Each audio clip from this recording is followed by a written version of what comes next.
నమస్తే అన్న, అందరికీ నమస్కారం. కడపలో మనం చూసుకుంటే ఈరోజు ఘనంగా అయితే మహానాడు ప్రారంభమైంది. మహానాడు ప్రారంభమయ్యే ముందు మనం చూసుకుంటే కొన్ని అపశృతులు అయితే చోటు చేసుకుంటూ ఉన్నాయి.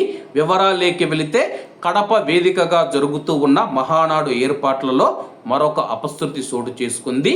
చింతగుమ్మ దిన్నిలో సాక్షి సర్కిల్ దగ్గర ఉన్న వైఎస్ఆర్ విగ్రహానికి టీడీపీ జెండాలు కడుతూ ఉన్న సమయంలో ఒక వ్యక్తికి కరెంటు షాక్ కొట్టింది. ఈ ఘటనలో నరసరామయ్య గారి పల్లెకు చెందిన కిరణ్ కుమారు 2 చేతులు 1 కాలికి పూర్తిగా గాయాలయ్యాయి. వెంటనే అతడిని ఓ ప్రైవేటు ఆసుపత్రికి తరలించారు. దీనికి ముందు బ్యానర్లు మీద పడి 2 వీఆర్ఓలకు గాయాలయ్యాయి. అలాగే మహానాడుకు వెళుతూ ఉన్న ప్రజలు కూడా ఎవరైతే ఉన్నారో దయచేసి బ్యానర్ల దగ్గర కానీ ఫ్లెక్సీల దగ్గర ఉండవద్దండి.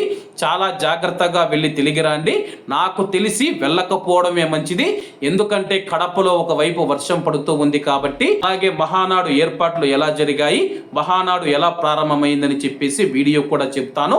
కాబట్టి వెళ్ళేవారు జాగ్రత్తగా వెళ్ళండి. ముఖ్యంగా ఫ్యామిలీతో వెళ్ళవద్దని చెప్పి కోరుకుంటూ ఉన్నాను. ఎందుకంటే రాష్ట్రం నలుమూలల నుంచి భారీగా జనాలు వస్తారు కాబట్టి అందరూ జాగ్రత్తగా మీ యొక్క గమ్యస్థానాలకు తిరిగి చేరుకోవాలని కోరుకుంటూ ఉన్నాను.